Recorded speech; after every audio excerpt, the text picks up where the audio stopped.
Claremont is going through a significant and accelerating transformation. So across a handful of sites, which I'll look at today, we're seeing a shift towards higher density, more mixed-use outcomes, and new asset classes are entering the market.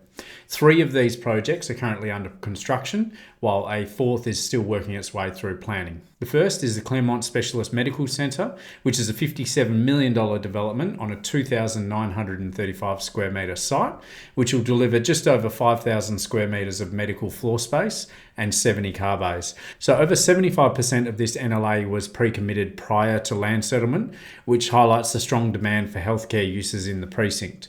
The facility will include a pharmacy, pathology, urgent care, dermatology and specialist consulting suites, alongside a Class B day hospital focused on surgical dermatology. It's designed to be 100% carbon neutral and will integrate with the Claremont goods shed via a new public plaza. The second is the Terraces at Claremont on the Park. So the Terraces is an 8-storey mixed-use development at 3 Shenton Road, forming the final stage of the Claremont on the Park precinct, which began in around 2013 or 14.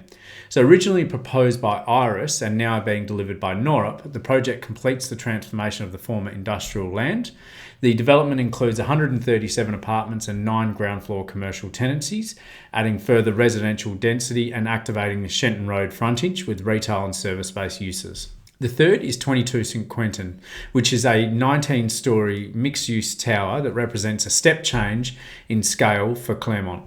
So after being lodged in 2021 and facing significant community opposition around height and density, the project was ultimately approved by the WAPC.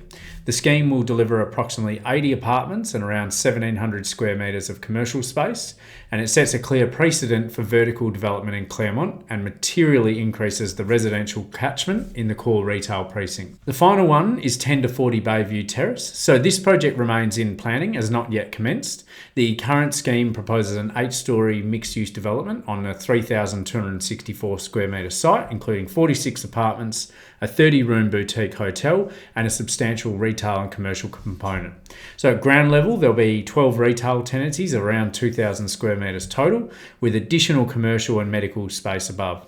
If delivered, it would further increase density and reinforce the shift towards mixed-use development in Claremont's town centre. So across these projects, the common theme is clear: more density, more mixed use, and more diversification of asset types.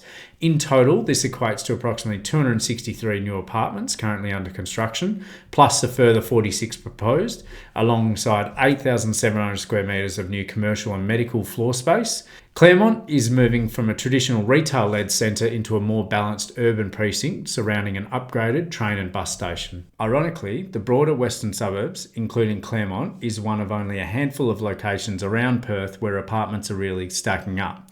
So this is traditionally the heart of Nimbyism, and one day a year or so ago I was sitting at Vans and overheard someone saying, rightfully so, why are we not building apartments anywhere outside of the western suburbs? Now, we most definitely would see apartments going up and developer interest outside of the western suburbs and other upper demographic areas if those apartments were feasible, but unfortunately due to construction costs and the sales rates of apartments in a lot of other locations outside of the western suburbs and other riverfront and oceanfront locations, they just haven't been feasible for many years now. But there has been a shift in the last few months, so I have noticed developers saying that their apartment development feasibilities in, say, B or C grade locations have now gone from being in the red to being in the black, and they are looking to push the button on developments which are, say, outside of your western suburbs or riverfront or oceanfront locations.